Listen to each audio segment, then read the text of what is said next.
Dans cette vidéo, on va passer 2 jours en Rolls-Royce.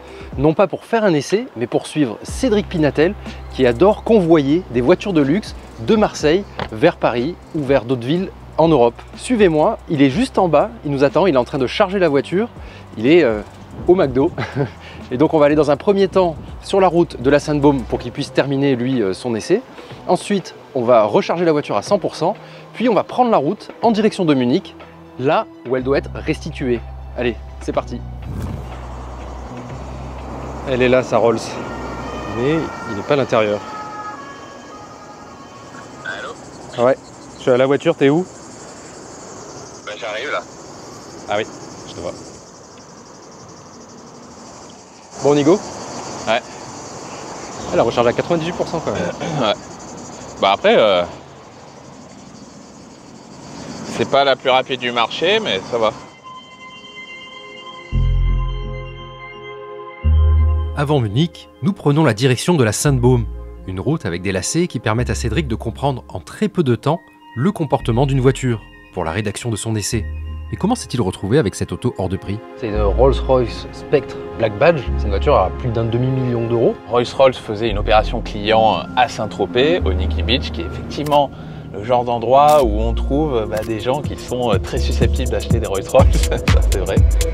Plutôt que d'essayer simplement la voiture là-bas, ils ont proposé de la récupérer et d'aller la ramener où elle devait ensuite aller, à Munich. La voiture que Cédric doit ramener à Munich incarne une étape historique pour le constructeur anglais, puisqu'il s'agit de la première auto 100% électrique de la marque Rolls-Royce. Elle n'a pas de V12 Atmo ou biturbo, comme c'était le cas autrefois pour ce genre de véhicule. Bon, les dimensions sont toujours aussi gigantesques, 5,47 m de long. Ça fait plus que les très grandes berlines de type Mercedes Classe S ou BMW Série 7. Et comme il s'agit d'une Spectre en version Black Badge, elle est un peu différente d'une Spectre classique. La Spirit of Ecstasy est noire, les jantes atteignent 23 pouces, la calandre lumineuse peut changer de couleur et l'intérieur reçoit des logos infinis. Bon, Rolls-Royce oblige, on a toujours des parapluies assortis à l'habitacle cachés dans les portes, des aérateurs taillés dans la masse, des logos qui restent à l'horizontale sur les jantes, des tapis tellement épais qu'on n'ose pas y poser ses pieds, ou encore un pavillon façon ciel étoilé. Coquetterie supplémentaire pour la Spectre, même les portes sont étoilées. Enfin, vu que c'est une Black Badge, sa puissance atteint 659 chevaux, contre 585 pour une Spectre standard, tandis que son couple culmine à 1075 Nm, contre 900 pour la version régulière. On sent que c'est un véhicule hors norme et de toute façon, c'est le cas. On peut dire que c'est statutaire. C'est un peu l'esprit des Rolls-Royce depuis la nuit des temps d'ailleurs. Mais celle-là, normalement, déjà d'une, c'est la plus puissante de toute l'histoire de Rolls-Royce, et de deux, elle est censée être plus efficace en termes de dynamisme. Une hypothèse que Cédric s'empresse de vérifier. Si je m'arrête et que j'utilise le launch control, parce qu'il y en a un, là regarde, Sprint active, Oui. C'est quand même... c'est copieux comme accélération, hein. Ça accélère bien. Bon, par contre, ça freine pas aussi bien que ça accélère, parce qu'il y a une pédale de frein qui est juste faite pour être la plus douce possible. Forcément, quand on commence à faire de la conduite dans un joli col comme on est là, et qu'on met de gros freinages, c'est pas le truc le plus rassurant du monde. Donc cette Rolls-Royce, elle s'appelle Black Badge, mais c'est pas une voiture de sport. Le sport chez Rolls-Royce, c'est quand même relatif. Donc il y a une direction qui a été légèrement recalibrée, il y a des suspensions aussi qui ont été légèrement modifiées. En fait, le but, c'était que la Spectre ait moins de mouvements de roulis, qu'elle plonge moins au freinage, qu'elle tangue moins, que la pièce soit mieux contrôlée. Mais c'est à la marge. Les ingénieurs, les metteurs au point, ils ont bossé pour pas que ce soit juste une voiture confortable. Elle est efficace en dynamique. Le seul problème, c'est qu'elle pèse 2,9 tonnes sur la balance. Alors forcément, les lois de la physique, au bout d'un moment, elles se rappellent toujours à toi. Mais honnêtement, surtout avec le mode Spirited Drive, là, ici, alors Rolls-Royce, ils veulent pas prononcer le mot sport, eux ils disent Spirited. Donc quand tu appuies sur ce bouton, ça porte la puissance maximale donc à 659 chevaux et franchement, c'est vraiment une voiture puissante et sportive dans l'absolu. Même si, encore une fois, la voiture, elle n'est pas ridicule du tout à pousser.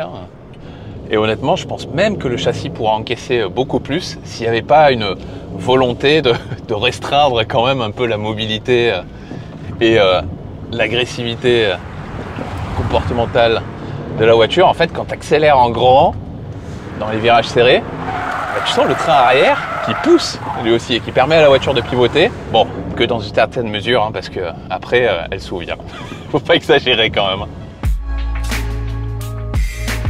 Bon, là, on est sur la corniche Kennedy à Marseille. Ça doit pas être simple de rouler avec des voitures comme ça dans Marseille, vu le gabarit.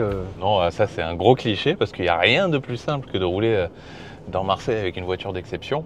Ah oui. D'autant plus avec une Rolls-Royce. En fait, ici, le seul problème, c'est la largeur, hein, 2,02 m. En plus, les gens remarquent la voiture. Ah oui, ça. Ils sont pas agressifs, ils sont pas... ça va, ils sont bienveillants, ils sortent leur téléphone, ils la prennent en photo. Il faut juste éviter les toutes petites ruelles où de toute façon, la voiture, elle passe pas. Comme par exemple cet endroit. Bon, c'est pas large, mais ça passe. Tu n'oses pas te faire un bas de caisse? La voiture a détecté un risque de collision. Ouais, c'est une situation... voilà, on est sauvé. Et voilà. C'est gros. Hein. Et ce qui est rigolo aussi, c'est au feu rouge. T'es là dans ta petite voiture tranquille et puis d'un seul coup tu vois apparaître un énorme capot. C'est ça.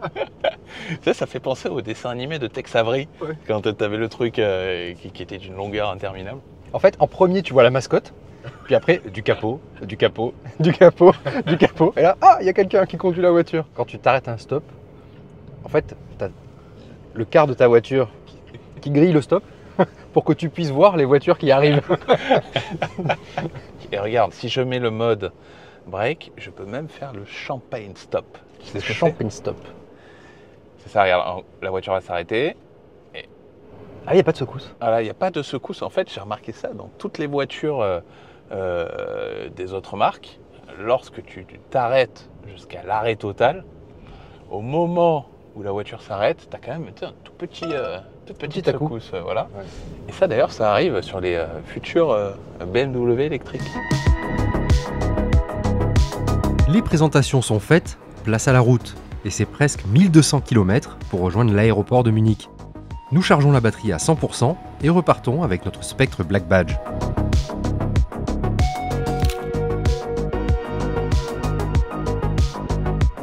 La consommation, d'après l'ordinateur de bord, on est à 21,8 kWh au 100. C'est pas tant que ça, vu le gabarit et le poids de la voiture. Ouais, puis par rapport à ce qu'on consommait sur la belle route, sur le col où on était à plus de 70 kWh au 100. C'est sûr, ouais, bon, après, on roulait vraiment pas comme oui. On utilise habituellement une Rolls, quoi. C'est ça. Elle a un bon CX, oui. La voiture. Donc 0,25. Donc là, en théorie, vu qu'on a presque 1200 km, on devrait s'arrêter 4 fois. Non, moins que ça. Je pense qu'on est parti sur 3 arrêts.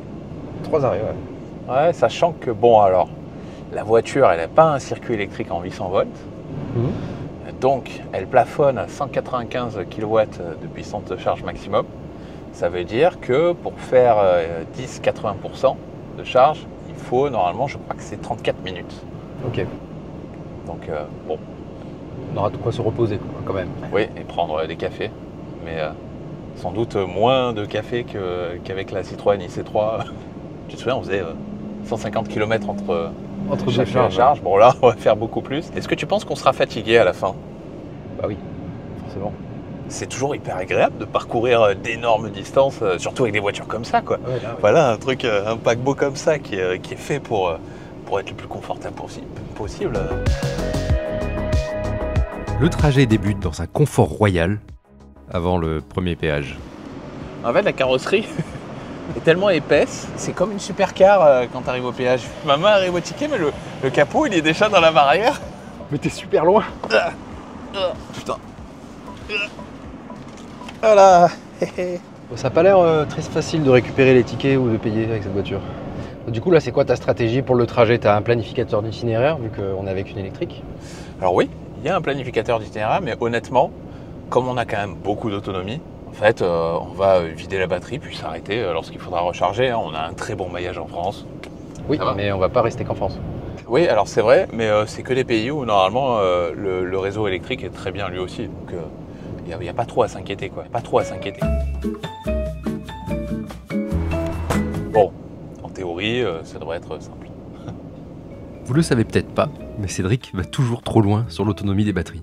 Et comme d'habitude... Et donc toi, tu vois des voyants orange sur ton tableau de bord, mais ça t'inquiète pas? This is fine.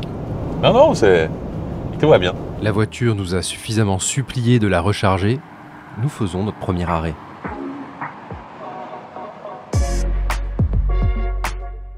ça va, facile. La vie en Rolls. Il y a d'innombrables petites choses qui font qu'on a l'impression d'être embarqué dans un objet incroyable, quoi.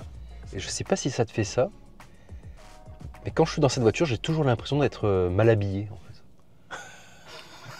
Alors non, je sais pas pourquoi tu dis ça. Mais... Tu veux dire que t'es pas à la hauteur de la voiture? Ouais, c'est ça. C'est exactement ça. Attends, il faut que tu ailles voir un coach en développement personnel. Ouais.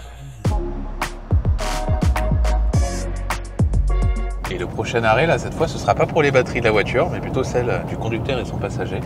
Alors, c'est pas que la voiture est fatigante, alors vraiment pas. Mais bon, là, il est quand même 2h52 du matin, donc faut quand même se résoudre à s'arrêter un moment, quoi, et dormir.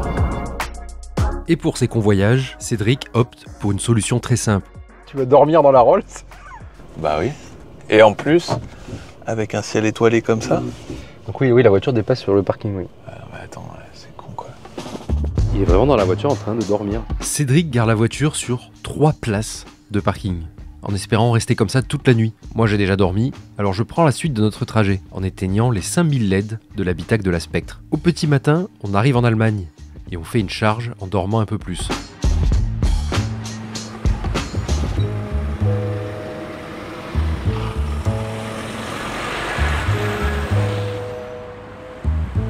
Alors, tu lui mets combien d'étoiles à cet hôtel, hein? Et tu dors toujours dans les voitures que tu convoies? Non, mais là, je trouvais que l'occasion s'y prêtait. Et puis, de toute façon, on n'a pas tant de temps que ça parce qu'il faut qu'on prenne un avion retour le même jour. Et du coup, il fallait quand même aller vite. Et de toute façon, en fait, cette voiture, elle est tellement reposante que déjà, on dort bien dedans. Et ensuite, même avec un peu moins de sommeil, même avec une nuit qui fait pas 8 heures, ça va, quoi. Genre là, on est bien, surtout après un café, hein.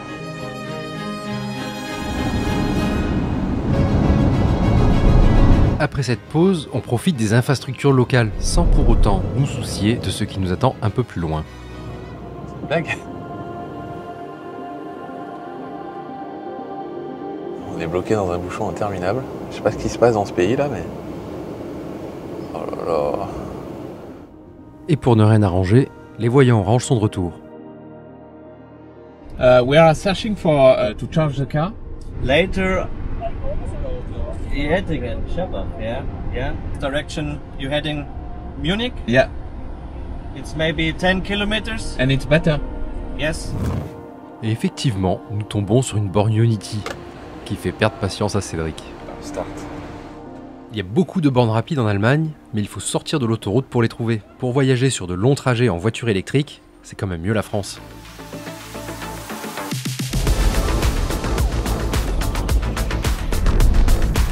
Juste avant de rendre la voiture, Cédric se met en tête de taper une VMAX. Ah, je suis dégoûté. Je voulais qu'on tape le limiteur, mais il y a vraiment trop de monde, c'est bondé. J'ai même pas réussi à dépasser 250. Ah, je voulais prendre 260. Ah, où est-ce qu'ils vont tous ces gens là? Pourquoi ils sont tous sur l'autoroute en même temps? C'est un complot.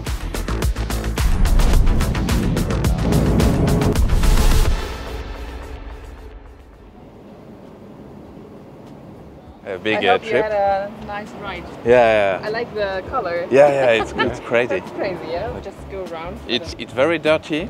Normally everything is okay. Thanks a lot. Thank you. Thank you very much. Good flight home. Thank you.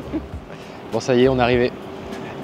On a fait 2000 km. Ah, quasiment. Et nous, on va repartir à Marseille depuis l'aéroport. Ah ouais, après un road trip qui était quand même assez éprouvant. C'est triste. Ouais. Aussi confortable que reposante, cette grosse péniche tient 400 km entre les charges. Elle consomme 24 kWh au 100 km à 130, c'est-à-dire moins qu'un Renault Scénic. Et du coup, dans l'avion retour vers Marseille, on a trouvé les sièges un peu durs. Et côté tarif, il y en a pour 459 000 € sans option. Et même sans V12, sous le norme capot, la magie Rolls-Royce, ça reste un truc à part dans le monde de l'automobile.